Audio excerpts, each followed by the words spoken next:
गेल्या अनेक वर्षांपासून मी जसं मला कळतंय तसं मी त्यांचा वाढदिवस साजरा करतोय आणि आज प्रथमच त्यांची जयंती करण्याची वेळ माझ्यावरती दुर्दैवी आलेली आहे. म्हणून जो विश्वास जनतेने माझ्यावरती टाकलाय, जे प्रलंबित कामं आहेत, ज्या अपेक्षा माझ्याकडनं आहेत, तर येणाऱ्या काळामध्ये, येणाऱ्या अधिवेशनामध्ये ज्या अपेक्षित गोष्टी माझ्याकडनं राऊरीमध्ये, पाथर्डीमध्ये व नगरमध्ये आहेत, त्या उद्याच्या अधिवेशनामध्ये मांडणार आहे. जो आपण विषय काढला बुरानगर देवीचा, हा बुरानगर गावाचा विषय आहे. त्यामुळं गाव ज्या पद्धतीने आम्हाला पुढं चालण्यासाठी मार्ग दाखवेल, त्याच पद्धतीने आम्ही पुढची वाटचाल करू.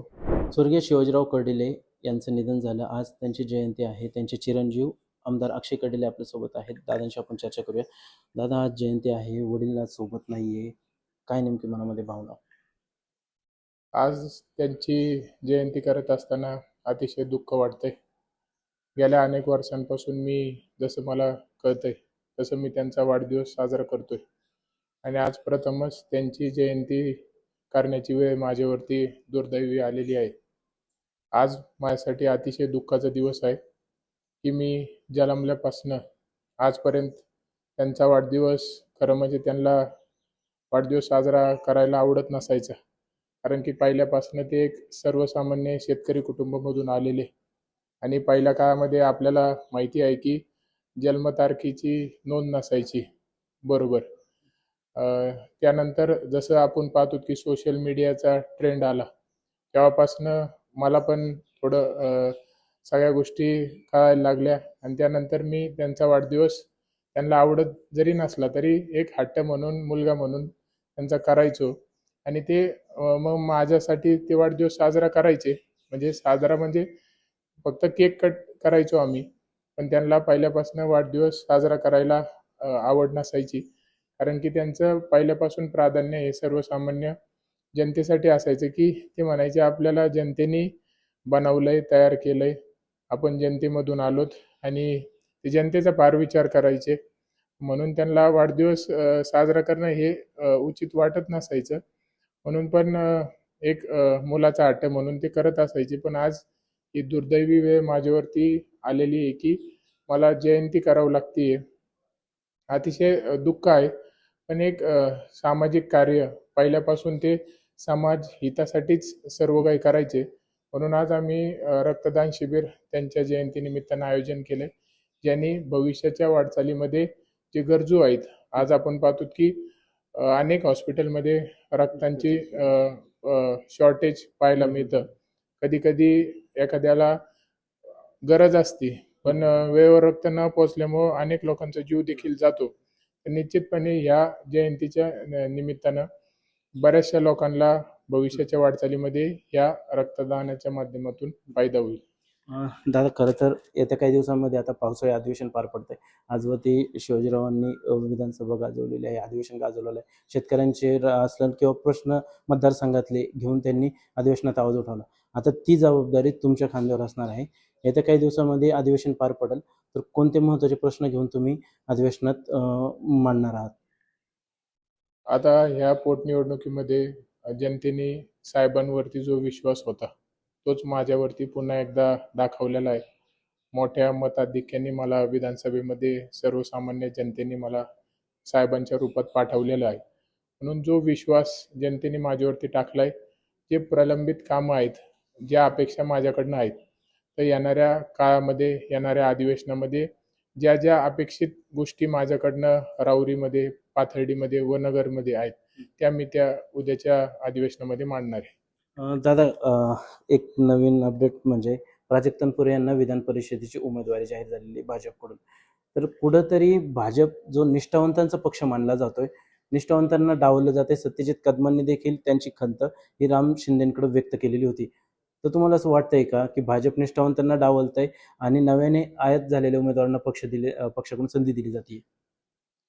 आता हा पूर्णपणे निर्णय हा पक्षश्रेष्ठींचा असतो.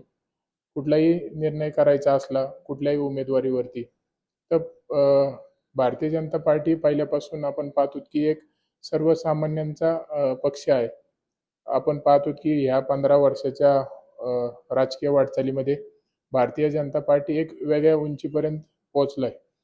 म्हणजे तळागाळापासून तर वरपर्यंत सगळीकडे आपण पाहतो की आज भारतीय जनता पार्टी प्रत्येकाला एक आपला स्वतःचा पक्ष म्हणजे एक विश्वास जनतेमध्ये तयार झालेला आहे.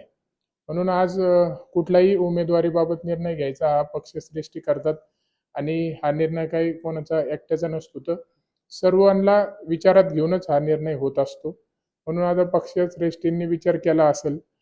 आता त्या निर्णयात किंवा त्या गोष्टीमध्ये आम्ही एक सर्वसामान्य कार्यकर्ते आहोत भारतीय जनता पार्टीचे पहिल्यापासून. म्हणून हा पक्ष जो निर्णय घेईन तो योग्यच असेल. कारण की या 15 वर्षामध्ये आपण पाहतो की अनेक योग्य निर्णय हे पक्षाने घेतलेले आहेत. समाजहित त्यामधून झालेलं आहे आणि पक्ष आज आपण पाहतो की फक्त आपल्या महाराष्ट्रात नव्हे, भारतात नव्हे, तर जगात एक नंबरचा पक्ष म्हणजे भारतीय जनता पार्टी हा आहे. तर निश्चितपणे पक्षाने जे काही निर्णय घेतलाय तो प्रत्येकाला मान्य आहे आणि येणाऱ्या काळामध्ये पक्ष जो जी जबाबदारी आमच्यावरती देईल तो आम्ही चांगल्या पद्धतीने पार पाडू. बरं, आता एकमेकांविरोधात लढलेले होते. कडिले विरुद्ध तनपुरे असा संघर्ष आजवरती पाहायला मिळाला. मात्र आता दोघंही एकाच पक्षात आहेत. तर मग येणाऱ्या काळात राजकीय गणित बदलणार का? आता भारतीय जनता पार्टी हा एक मोठा परिवार आहे. या परिवाराचे आम्ही सर्वात सुरुवातीपासूनचे सदस्य आहोत आणि आता परवा दिवशी त्यांनी प्रवेश केलाय. म्हणजे आता त्या परिवाराचे हे देखील सदस्य झालेत.